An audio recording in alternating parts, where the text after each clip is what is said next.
The shadows rise, a circle drawn 'neath midnight skies.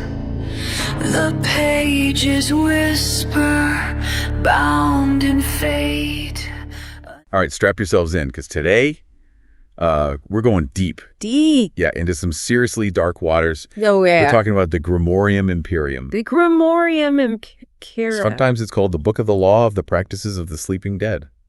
Wow. Yeah, I mean, the title alone Right. is enough to make you sleep with the lights on. Oh, for sure. So Yeah. we're not just talking about any old book here, right? No, not at all. This is a Grimorium. a Grimorium. Basically, it's like a textbook Uh-huh. of magic, Yes. but with a huge emphasis on demonology. Demonology front and center. Not exactly. I'm sure. Light reading before bed. No. So right off the bat, Yeah. we got this mystery surrounding who actually wrote this thing. Yeah. That's one of the Good. interesting things about it. It's attributed to both Dr. John Dee, Okay. who was a real historical figure and advisor to Queen Elizabeth I, Wow.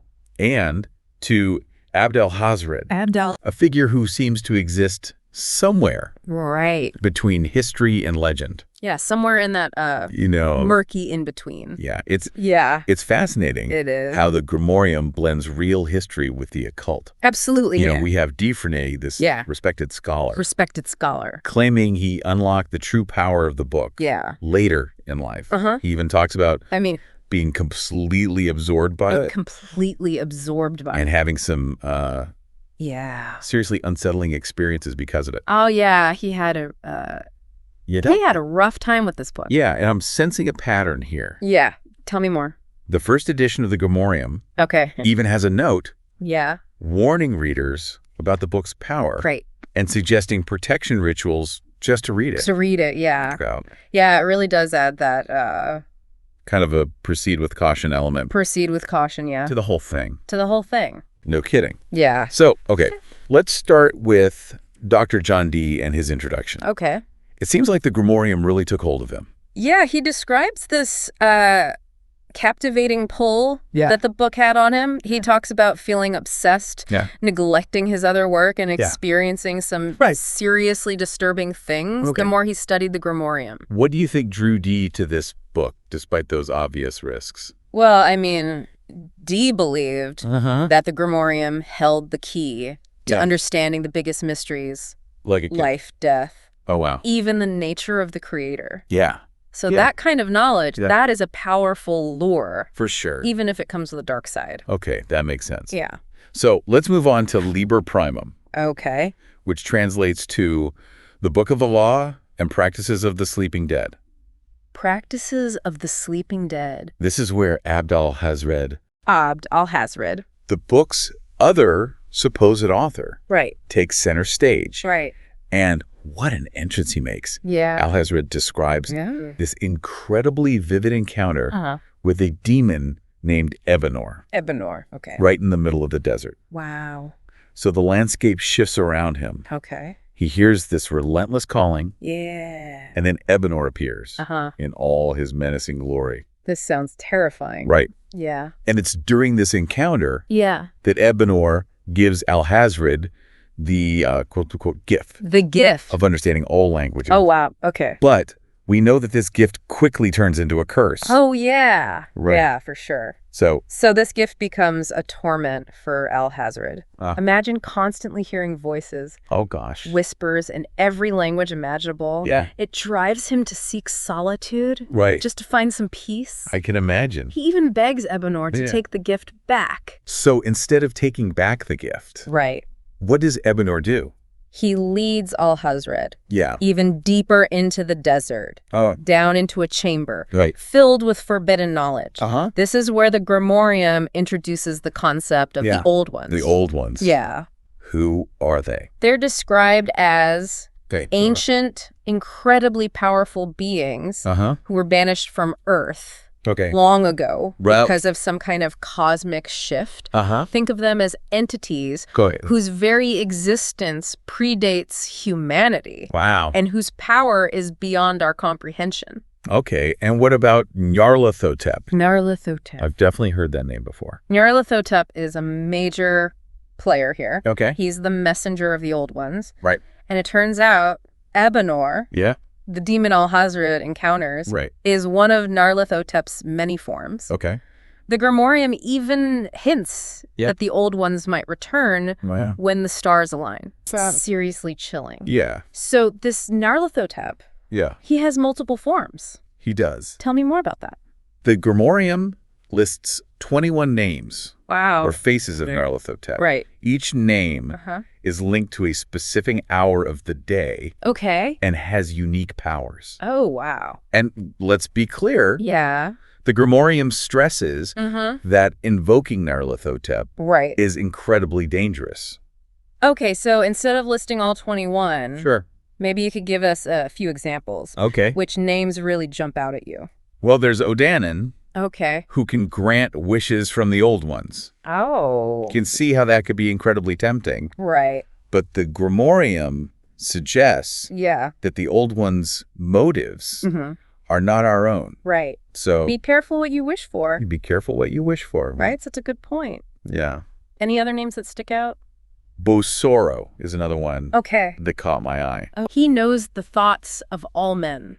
Wow. Which is a pretty powerful ability. Right. The catch is that he appears as a giant serpent. Oh my gosh. And has to be commanded to take human form. Wow. I can only imagine what that encounter would be like. Right. What else is there? Then there's Re-Ramber. Okay. An assassin spirit. Oh. Who appears as a radiant prince. Okay. Wielding a black sword. Uh-huh. And Obexo, who shows visions of desired knowledge, but only in the flames. Wow. And then there's Etananiso, the name that is too terrible to be summoned. Oh, God. Supposedly representing Nyarlathotep's true form. Wow. Only appearing when the stars align. Those descriptions are both captivating and terrifying. Yeah, it's a...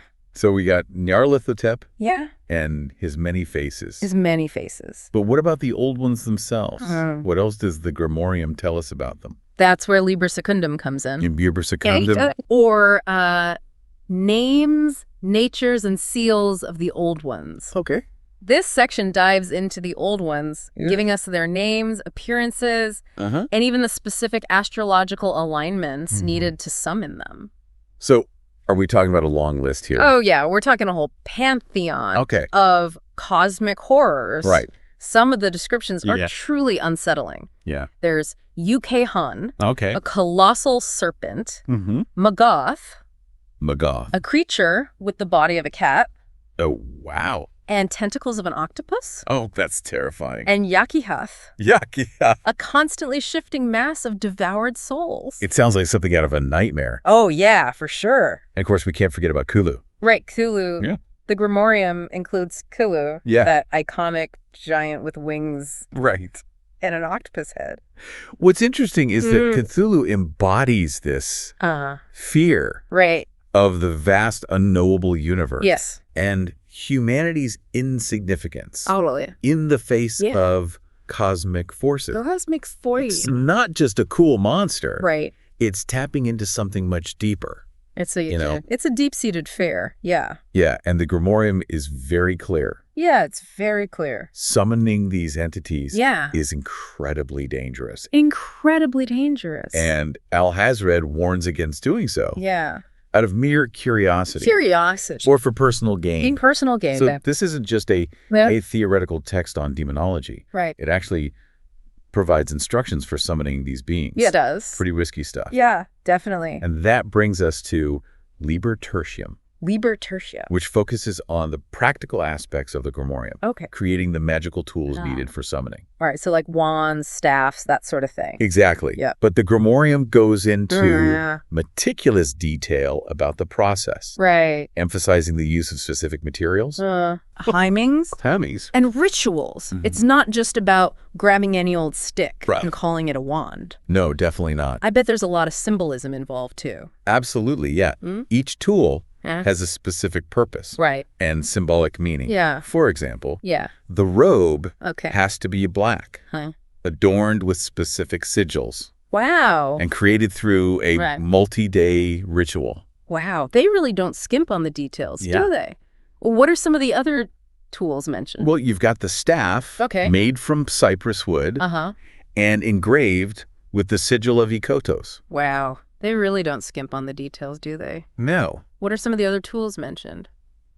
Well, you've got the sword, which is never to be used for any other purpose and is consecrated through fire and prayer. Right. You've also got the stones.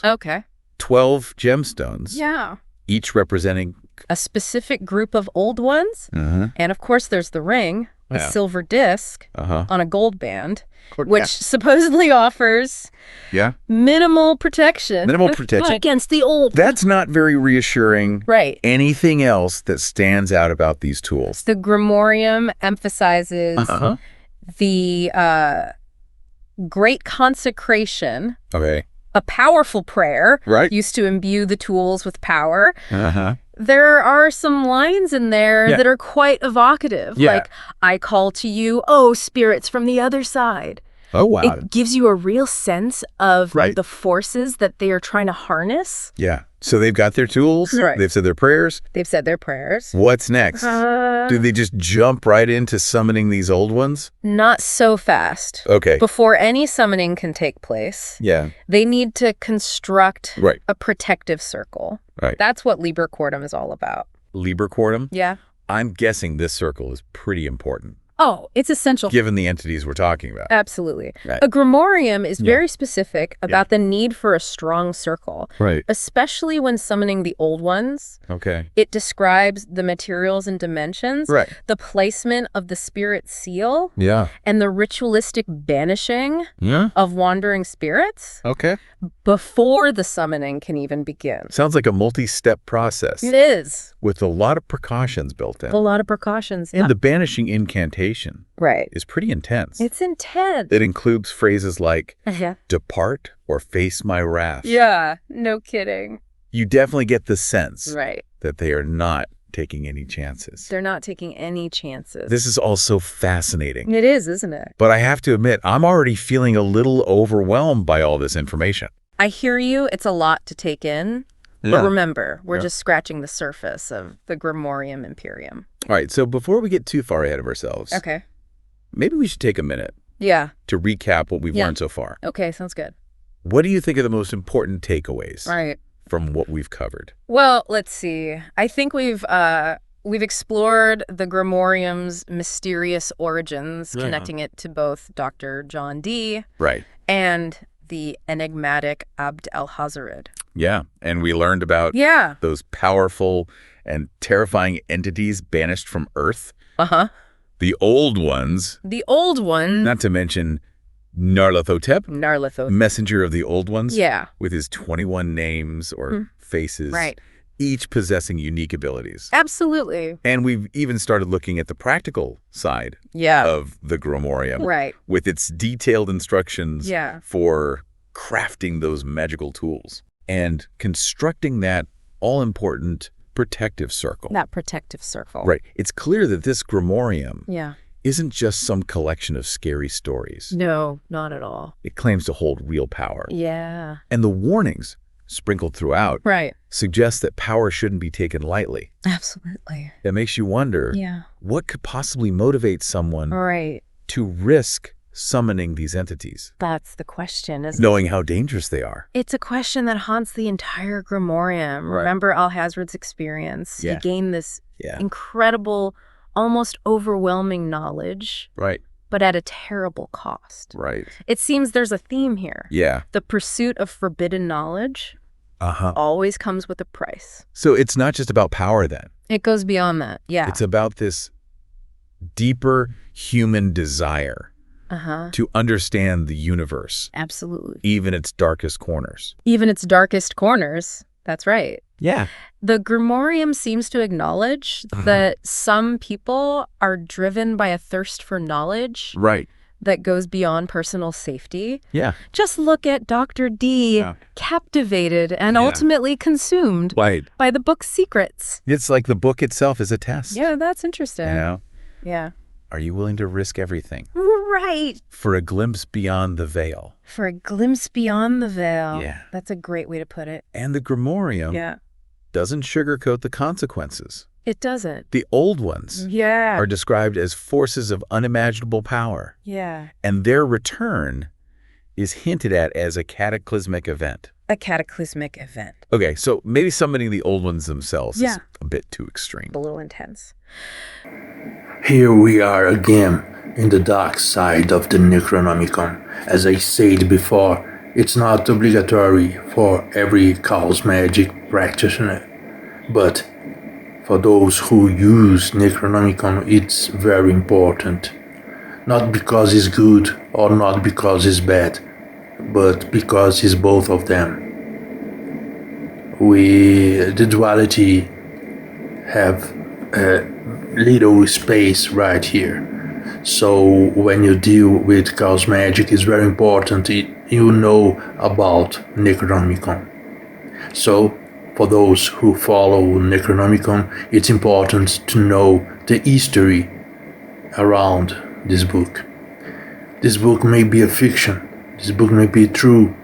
Maybe John Dee made this book long before H.P. Lovecraft. But it's not important as what you will reach with that content. So we follow this path.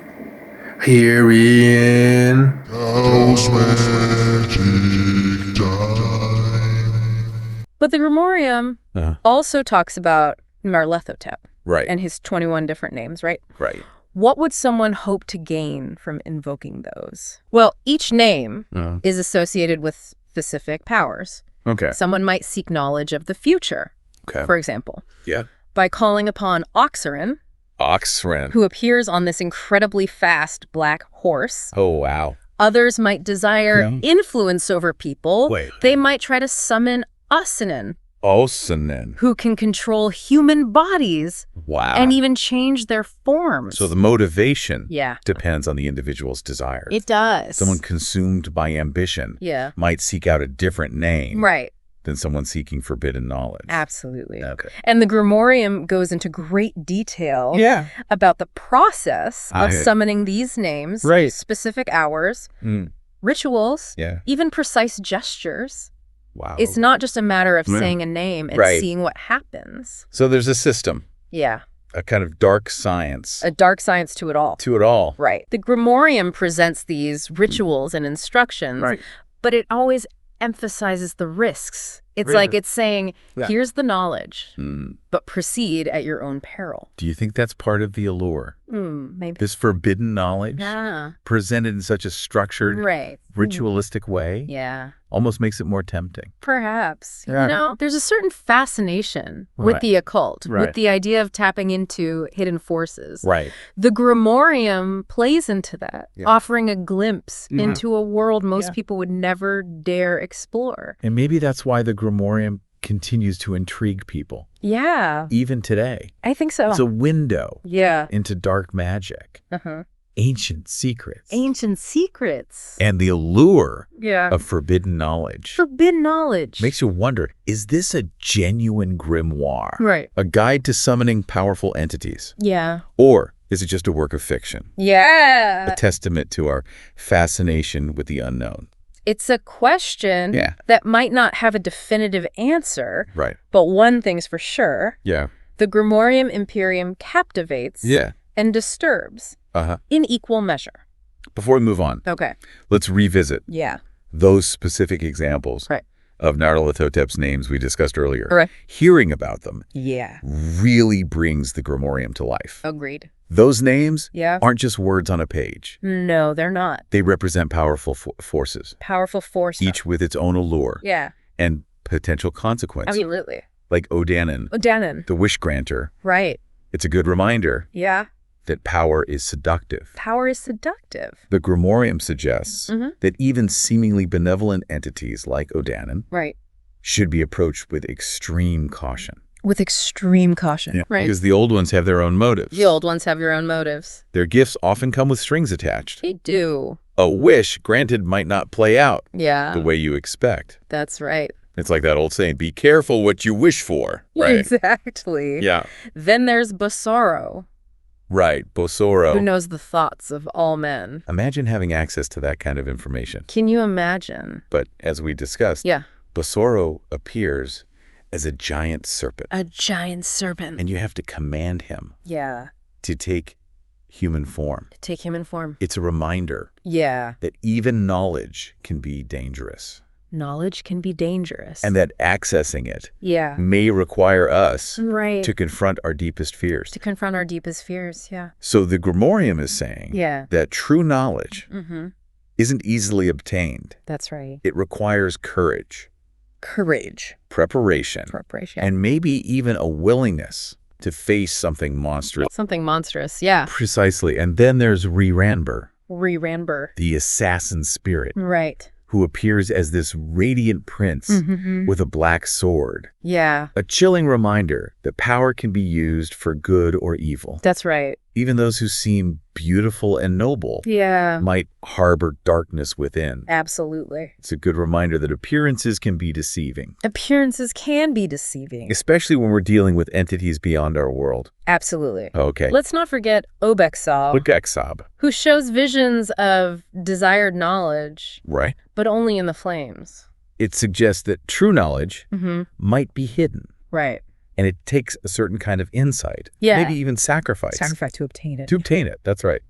So the pursuit of knowledge requires dedication. A willingness to delve into the unknown. And face what lies within. And then, of course, there's Ataniso. Right, Atananiso. The name too terrible to be summoned.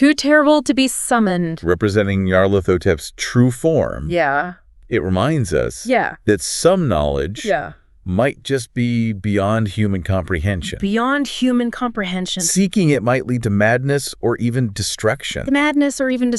That's right. It makes you wonder. About the limits of human knowledge. It does. Are there some things we're just not meant to know? The Grimorium Imperium, in its own dark and unsettling way, seems to be grappling with that very question. It certainly gives us a lot to think about. It does. These examples of Nyarlathotep's names really emphasize the complexity and danger inherent in the Grimorium's world. Absolutely. They're not just names on a page, but representations of powerful forces. It's a stark reminder that the Grimorium Imperium is more than just a book. It's a gateway into a world of dark magic and ancient secrets. And anyone who chooses to enter that world does so at their own peril. So shifting gears a bit. Okay. Let's talk about the tools and rituals needed to summon these entities. Okay. It's not just about knowing the names. No, it's not. There's a whole system of preparation and protection involved. Absolutely. Right. The Grimorium meticulously details the creation of the tools. From the robe and staff to the sword and stones. Each has a specific purpose. That's right. A symbolic meaning. Yes. And a ritualistic process for creation. It almost seems like the Grimorium is emphasizing respect and reverence. When dealing with these powerful forces. That's a good point. You know? It's not just about wielding power. No. But about understanding its weight. And the potential consequences of misusing it. Which brings us to the protective circle. Right, the protective circle. Essential for any summoning ritual. Absolutely. Right. The Grimorium describes the circle as this barrier between the summoner and the summoned entity, offering a measure of protection from their power. But, as we talked about before, the Grimorium also warns that even the strongest circle might not be enough. It might not be enough to contain the old ones. That's right. Right. The old ones are on a different level. Right. Summoning them is incredibly risky, even with all the necessary precautions. It makes you wonder about someone who would even attempt it. Right. What drives them? What do they hope to achieve? Those are questions worth considering as we continue our exploration of the Grimorium Imperium. What do you think motivates someone to seek this kind of knowledge? Well, I'd say it's likely a mix of things, right? Okay. Curiosity. Yeah. Ambition. a longing for knowledge or power, or maybe even just a desperate search for meaning in a world that can feel chaotic and confusing. Chaotic and confusing. I think you're right. The Grimorium itself doesn't give us a straightforward answer. But it does offer a glimpse into the complexity of human motivation. Especially when we're confronting the unknown and the pull of forbidden knowledge. It seems like we've been focusing on the potential dangers and negative consequences. The negative consequences. Of the Grimorium. Which makes sense. Given the content. But do you think there are any positive interpretations or aspects to consider? That's a good question. Could there be a reason someone might seek out this knowledge for good? I think it's important to acknowledge that the Grimorium, like any text, can be interpreted in different ways. Some might see it as purely evil, a handbook for unleashing destruction. But others might see it as a source of power that can be used for good, depending on the intentions of the practitioner. So like any tool, it's not inherently good or evil. That's right. It's how it's used that matters. It's all about how it's used. Exactly. Remember, the Grimorium emphasizes the need for caution, respect, and a deep understanding of the forces at play. It could be argued that those who approach this knowledge with the right intentions, with a focus on balance and responsibility, might be able to harness its power for positive purposes. Interesting. So it's not necessary. It's not black and white. A black and white situation. There's a lot of gray area. And room for interpretation. Absolutely. The Grimorium Imperium doesn't provide easy answers. It presents us with challenging questions about the nature of knowledge.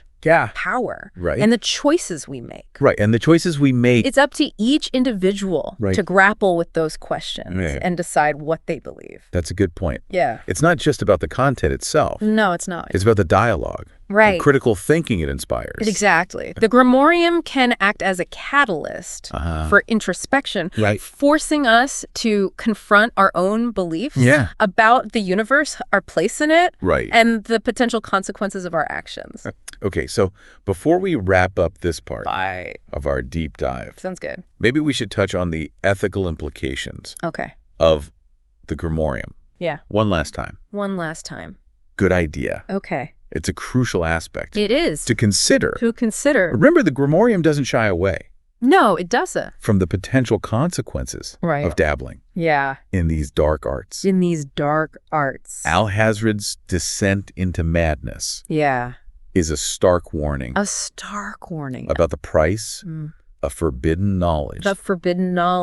And the warnings about summoning the old ones are even more dire. Their return is presented as a potentially world-ending event. A world-ending event. So we have to ask ourselves, is there ever a justification for seeking this kind of knowledge or power, knowing the risks involved? Is it ethical to potentially endanger others, even the whole world, in the pursuit of personal gain or even enlightenment? Tough questions. Really tough questions. On one hand, the pursuit of knowledge is often seen as a noble goal.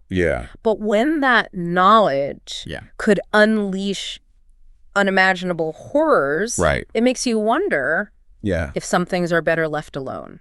It's a dilemma for sure. It is. How do you reconcile the human desire for knowledge with the potential for catastrophic consequences? The Grimorium seems to be wrestling with that very tension. It provides detailed instructions for summoning these entities, but it also includes numerous warnings and emphasizes the importance of caution and respect. Almost like the book itself is a test of the reader's ethics and judgment.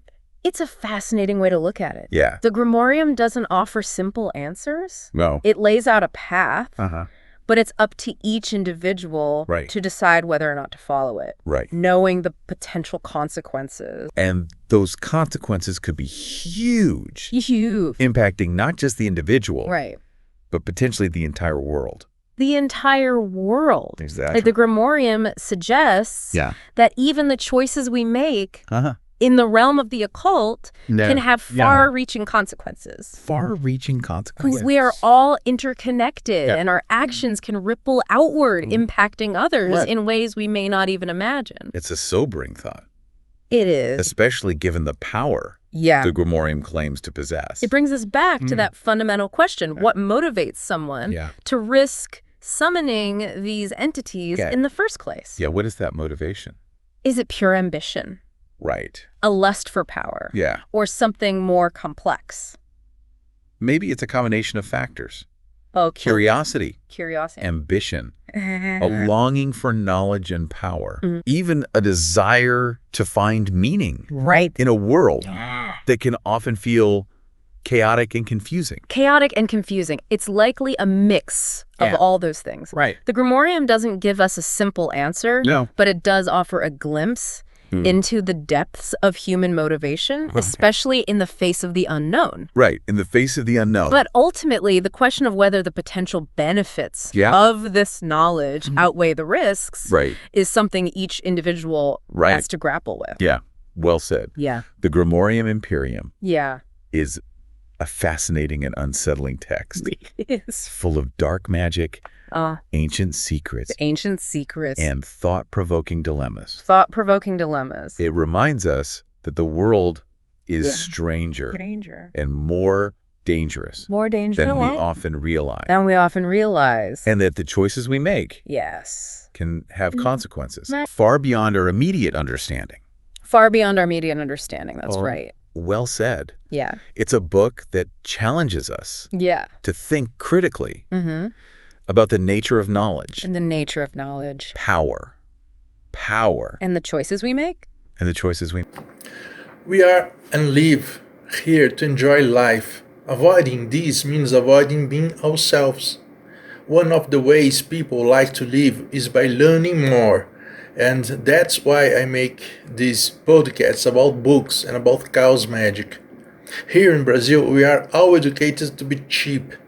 That herd education to be socially accepted. So I thought that the popular objection to chaos magic would be very intense. I was wrong. Here, people are eager to learn and practice things that work for us Brazilians. It's no different outside of Brazil, but since English is not our native language, communication is a bit rigid. Anyway, I now make podcasts in English because just as many other people also liked them. I believe it is important to use these podcasts as a basis for at least Chaos Magic group to start discussions about them. However, I must point out that groups that are not practitioners of Chaos Magic will be very surprised when they practice these works that I recommended. And also I will recommend. Let's keep our hunger for learning strong here in Brazil or anywhere on the world. Hugs. All right. So as we wrap up this part of our deep dive, let's turn our attention back to the Grimorium's instructions for crafting those magical tools and creating that protective circle. It's not just about knowing the names. No, it's not. And rituals. That's a ritual. There's a whole practical side to it. Yeah. That's equally fascinating. Absolutely. The Grimorium is incredibly detailed in its descriptions of the tools. And their creation. From the materials used to the specific rituals involved. It's clear that this is a system that demands precision.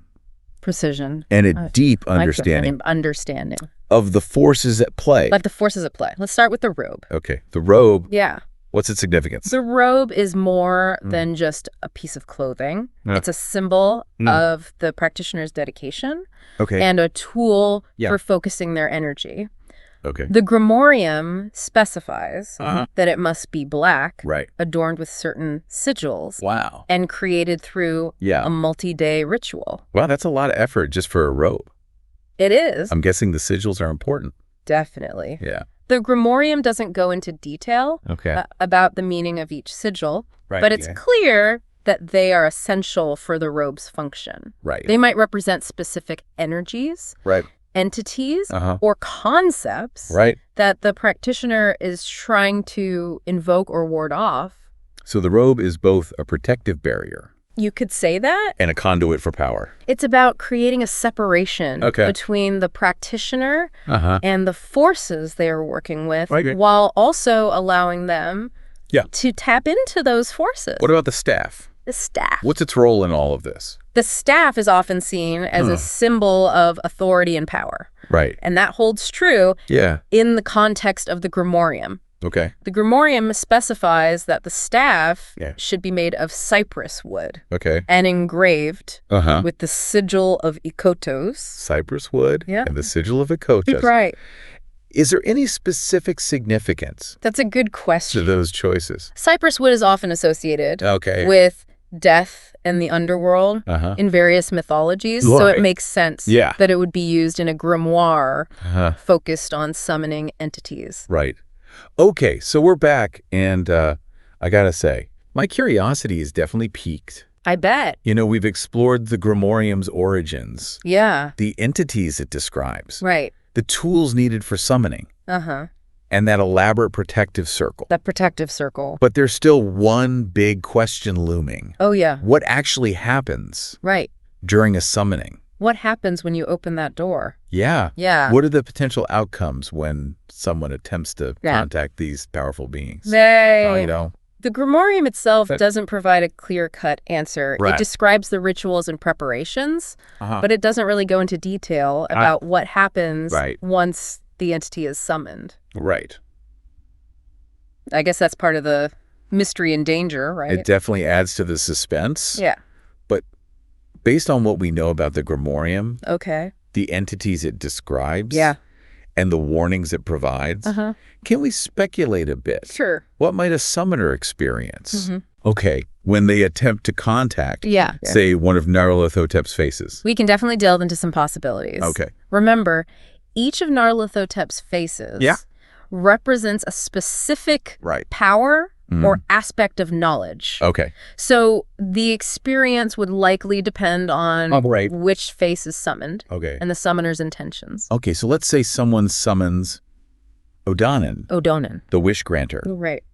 What might that encounter look like? Well, the Grimorium describes Odonin as appearing as a beautiful, almost angelic figure. Right. But remember, beauty can be deceiving, especially when dealing with entities from beyond our world. Right.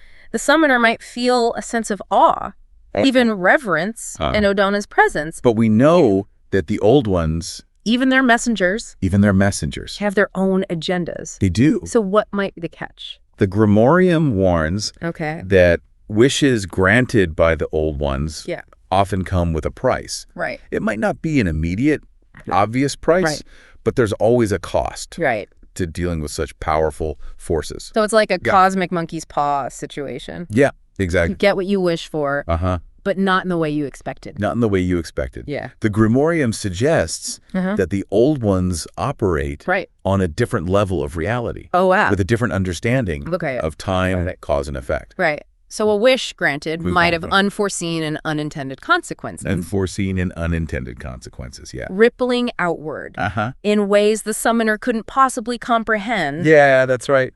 It's a chilling thought. It is. It reinforces the idea that the Grimorium isn't a toy to be played with. Definitely not. The power it describes is real. It's real. And the consequences are potentially devastating. Absolutely. The Grimorium isn't a game. No. It's a dangerous path. Yeah. And those who choose to walk it must do so with extreme caution. Extreme caution. And a full understanding of the risks involved. Okay. Yeah. So we've talked about summoning Odonin. Right.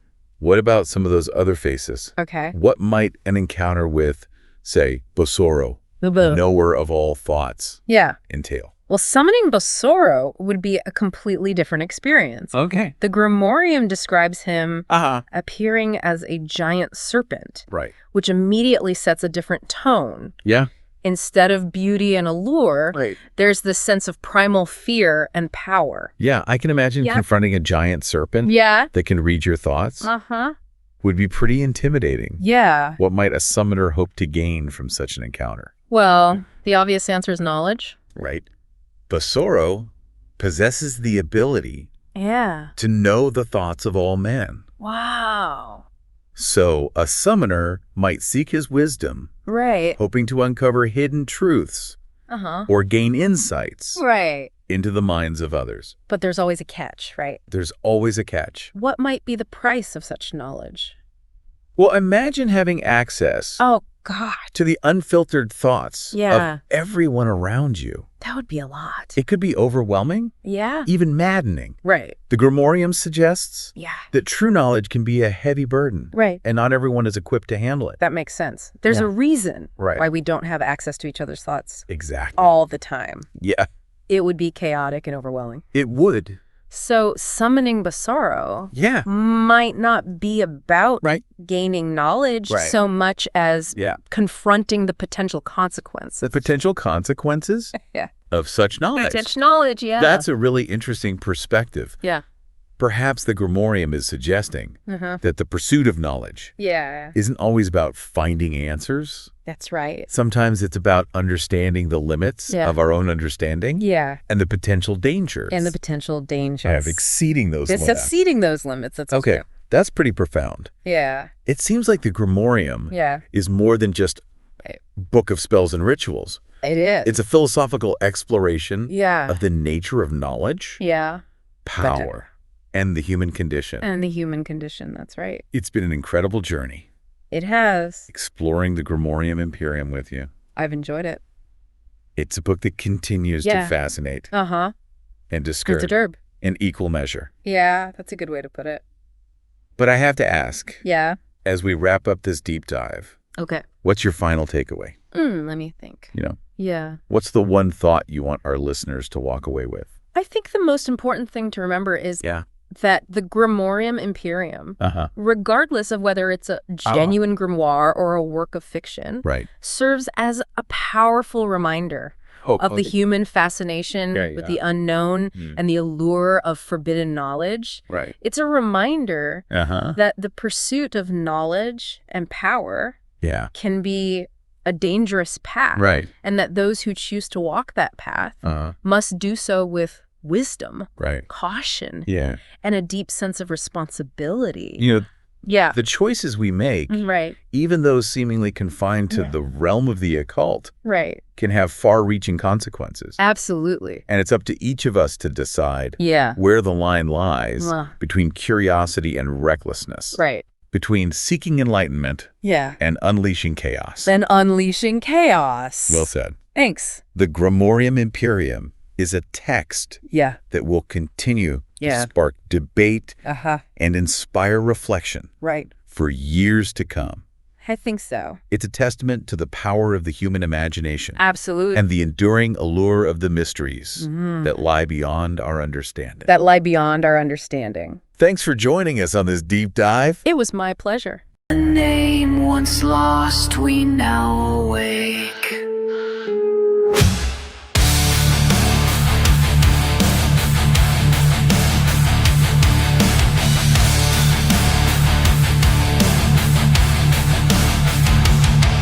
The stars align, the seals ignite, a voice beyond the edge of night. Through sacred ink and blood untold, the spirit's secrets now unfold. Nyarlathotep calls your name.